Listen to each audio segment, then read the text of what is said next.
congratulations, but can you tell us exactly what your coach told you in between the second and third rounds? My coach lit me up. It was the third round of a very close fight. It's like, you better, I'll say, freaking finish right, or not, come out hot, basically. Come out, put your foot on the gas, and I listened. Well, we heard it back here, so you're that's a very G-rated version of what he was saying. Extremely, yeah.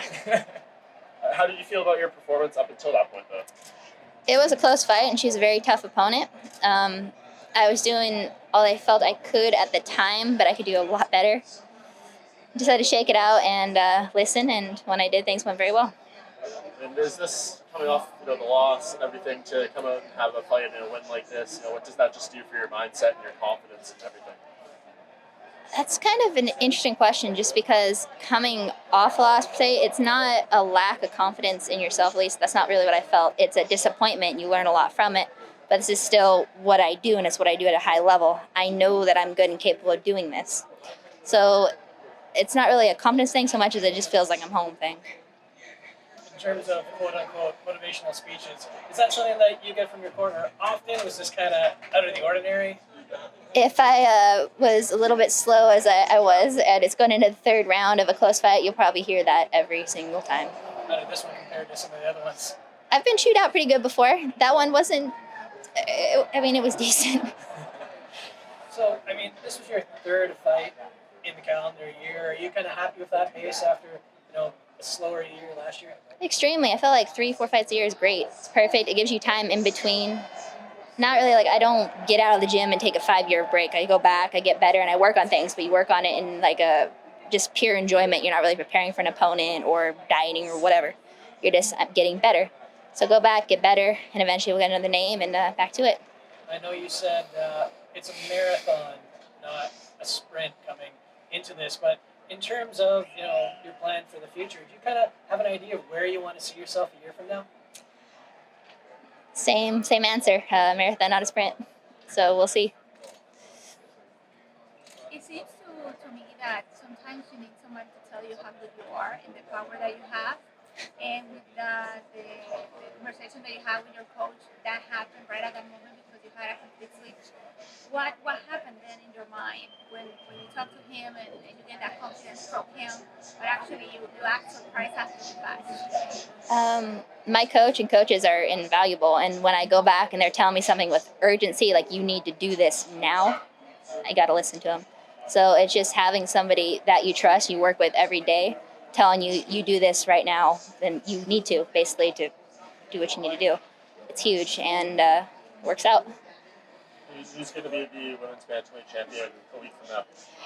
I've had so many people ask me that this week.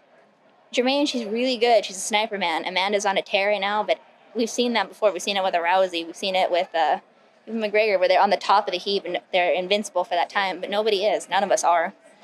We'll see. If Amanda takes it very seriously, she could do what she's been doing to everybody else. But Germaine is very good, and I believe underrated, especially after the last couple of years of performances. She had good performances, but she was really, down as far as the media looking at her, that kind of thing, based on the Holly Holm fight, things like that. I think it gets overlooked how good she is. So it's going to be a good fight. Tough. Hypothetically, whenever it's 1-2 fights, how many fights it may take you to get to the belt, would you rather have Amanda be there, on the long winning streak, this dominant champion, or Germaine there so you can get that one back? I haven't reflected on that so much. Right after the fight, sure, it's maybe it'll be a rematch. If so, great. Maybe it'll be a different name. If so, wonderful. But right now, that's not what I'm thinking of. When the UFC decides what they want to do with me next, what fight's next, maybe it's that one, maybe it's a different one. I'll be happy regardless, so we'll see. Who's been watching your dogs all week? That would be my mom. Only 2 people can do it. One of my little brothers, he just turned 17, had his first wrestling match, by the way, on Friday, and dominated. He did so good. He could watch him, and my mom can, because my older dog, who I love dearly, is a one-person dog. He'll try to maul somebody else with medication. So What are you going to do to celebrate your win? I'm going to go home, see my family, go on a nice hike with my dogs, and chill. Are you injured at all, or just regular cuts and bruises? I got a beautiful bump right here, as you can probably see, and a fat finger besides that. I'm good. Feel good? Yeah, I feel great. You hike rain or shine or snow or cold or warm, right? Oh, yeah. We had a blizzard right before I left, and it was so exciting. I love that. Where's your brother wrestling? He's wrestling with Oak Ridge, I believe. Oak Ridge, yeah. But he just, I'm the oldest of 6 kids. I got a bunch of younger siblings, and that was his first match. He's a giant. He's like 230 pounds. And he went 3-1 in the first time he ever did it. So it was a big deal. Is your mom and family, are they watching the fight at home?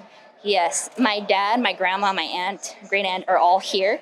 Dad's been to every single one of them ever, even the Poland one and the amateur ones. And my mom's at home. She probably just threw up. So, yeah.